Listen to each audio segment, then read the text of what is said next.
sampai di CI Cake. Oke, kawan-kawanku semuanya, terima kasih. Sehat selalu semuanya ya.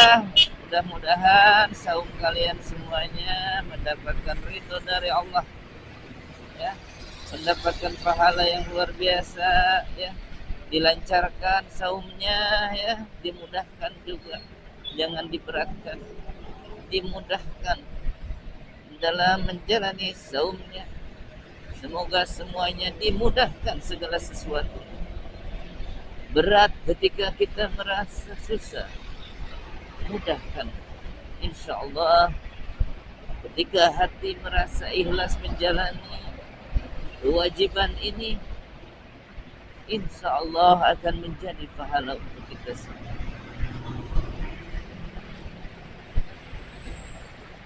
Ini demi diri kita sendiri, demi cita-cita semuanya, cita-cita yang hakiki, yaitu surga ilahi. Ya, ketika kesuksesan itu kadang-kadang menjadi sebuah hal yang relatif, tetapi surga adalah kesuksesan bersama dan semua pasti setuju kalau masuk surga itu sukses ya. Berbeda dengan sukses dari pribadi masing-masing, seorang dengan tujuannya masing-masing. Ketika tujuannya, contoh nih, saya tujuan nih mau sampai ke sekolah, maka ketika sampai sukseslah saya telah sampai ke sekolah dengan keadaan selamat, sentosa, aman dan lain sebagainya. Gitu. Jadi sebenarnya kesuksesan bagi seseorang itu relatif, bukan halnya materi saja, tetapi apa yang ditujukan, apa yang ditujukan dengan masing-masing, gitu ya. Ketika tujuannya berbeda, maka kesuksesan itu berbeda-beda. Jadi jangan halnya samakan ketika sukses, ya.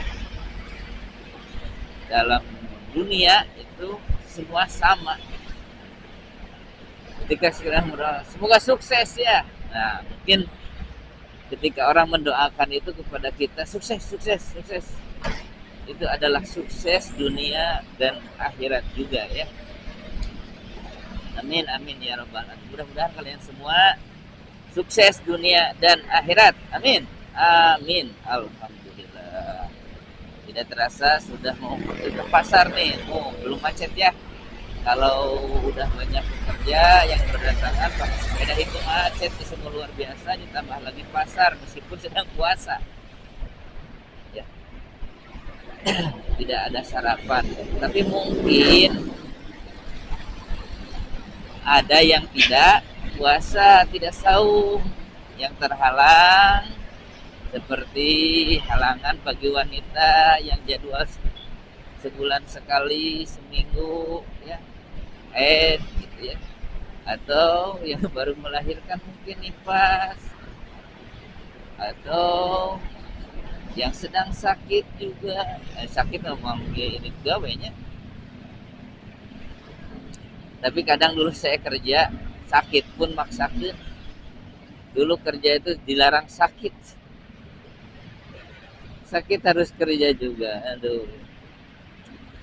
Sakit ketika kerja itu sebenarnya harus dibiarkan. Dibiarkan maksudnya itu harus diizinkan untuk istirahat di rumah. Kalau secara sisi ya, efektivitas dari pekerjaan, efektivitas dalam bekerja contohnya, itu akan lebih merugikan kalau yang sakit suruh dikerja, karena bisa jadi nanti menularkan penyakitnya kepada pekerja yang lain, gitu ya. Nanti bisa-bisa semuanya sakit, tidak ada pekerja gitu. Makanya ketika ada yang sakit itu oke, istirahat sampai sembuh gitu. Jangan maksakan gitu. Karena ketika memaksakan nanti yang di tempat kerja yang lain bisa kena sakit juga. Tapi mungkin Kalau dulu mereka tidak berpikir seperti itu ya. Oke, kita kesampingkan dulu ngobrol sama orang lain ya. Nanti takutnya gibah dan lain sebagainya, kesebat kesebut. Mendingan kita ngaji lagi aja ya. Yuk ngaji lagi nih. Sekarang sudah jam 5.50. Ya nu koneng deh tadi asa nyalip, kesalip, nyalip, kesalip. Tadi tetap titik. Dan harus sabar ya, saum itu harus bisa menekan segala amarah, syahwat dengan saum. Yuk, ittaqullah. Ini semua yang kita lakukan ini adalah semata-mata untuk takwa, taat kepada Allah. Kata Allah, laksanakan, siap, laksanakan. Jauhi, siap. Saya tidak akan apalagi sampai melaksanakannya. Karena ketika takwa itu didefinisikan dengan melaksanakan segala perintahnya, menjauhi larangannya, dan kata menjauhi itu sebenarnya sungguh kata yang luar biasa. Itu dalam hal yang dilarang berarti kita harus jauh-jauh mempersiapkan diri untuk tidak bisa terjerumus gitu ya, atau sedia payung sebelum hujan istilahnya gitu ya, dalam hal apa-apa yang dilarang.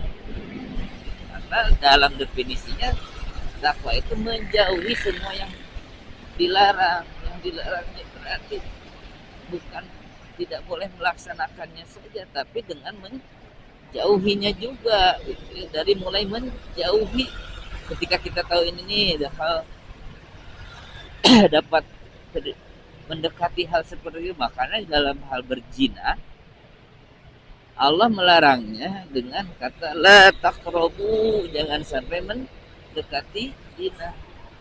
Perkara zina ini adalah sesuatu yang konsen Allah perhatikan. Sampai dalam surat An-Nur Allah memerintahkan yaghuddu absaruhum wa yahfadu furujahum. Kemudian ayat selanjutnya wa yaghuddu absarahinna wa yahfadu furujahunna. Gitu ya, kepada laki-laki, perempuan itu dimulai untuk menjauhi, untuk tidak mendekati zina itu takrabu, tundukkan absaruhum, pandangan kalian, tundukkan gitu ya. Wa yahfadu furujahum, dan jagalah kemaluan. Kenapa dihubungkan dengan kemaluan? Karena semua berawal dari mata.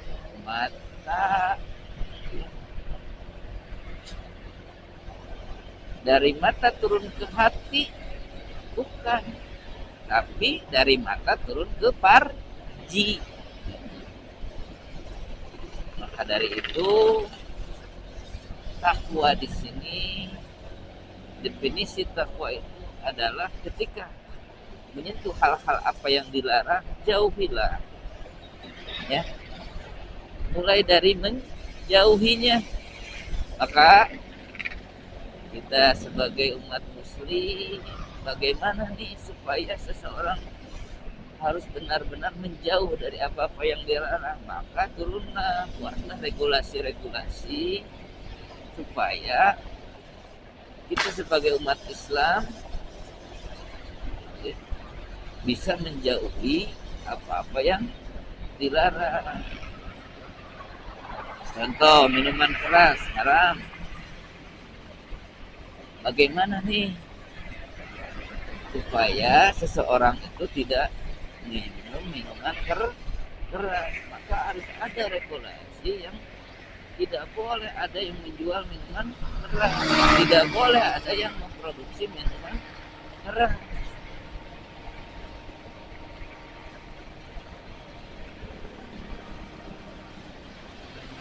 Contoh, kalau kita negara Indonesia ini bukan hanya muslim saja ya, tapi non muslim juga. Bagaimana mereka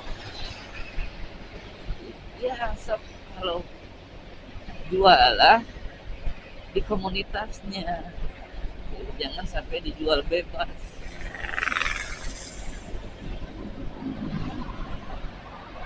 Bukan masalah yang legal dan ilegal. Regulasi sekarang itu kadang gitu ya, yang penting legal, mau haram mau apa, yang penting legal nih. Berarti yang harus kita perbaiki adalah stakeholder di atas pemerintahnya gitu. Oke ya, karena tujuan saum ini sudah jelas sekali dalam Al-Quran, la'allakum tattaqun, supaya kita ketika selesai Ramadan ini menjadi tambah takwa gitu ya, mencapai derajat takwa, terbiasa takwa gitu. Karena dalam Ramadan ini kita dilatih tarbiyah, pendidikan untuk supaya menjadi orang-orang bertakwa, taat untuk saum, taat untuk sholat wajib tepat waktu, berjamaah, melaksanakan sholat rawatib, dilatih untuk taat.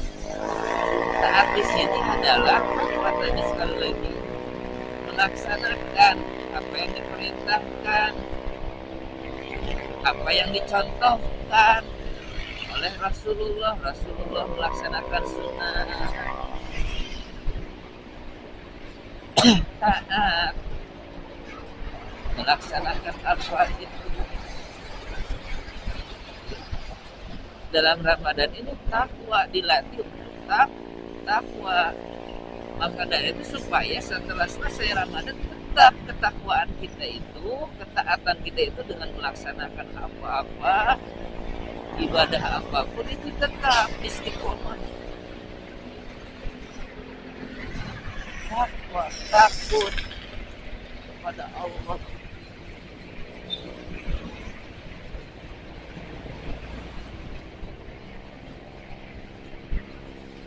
Ya. Itu yang dimaksud dengan ada istilah karena Allah, lillah, saling mencintailah karena Allah. Ada dalam sebuah hadis 7 golongan atau 7 orang kategori yang akan masuk surga tanpa hisab. Salah satunya adalah seorang pasangan yang saling mencintai karena Allah. Karena itu sungguh berat dalam sebuah rumah tangga. Kadang seorang suami lebih condong mau beribadah itu kadang lebih disandarkan kepada pasangannya, istrinya. Lebih nurut istrinya daripada nurut perintah Allah. Kadang istri juga gitu. Bagaimana suaminya? Bukan karena Allahnya. Maka Allah janjikan ketika pasangan tersebut bisa saling mencintai karena Allah, didasarkan ikhlas karena Allah, insya Allah mereka akan masuk surga tanpa hisab.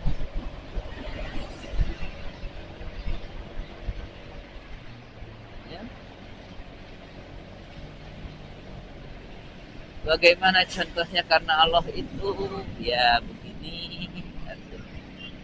Dari mulai melaksanakan pernikahan aja dulu.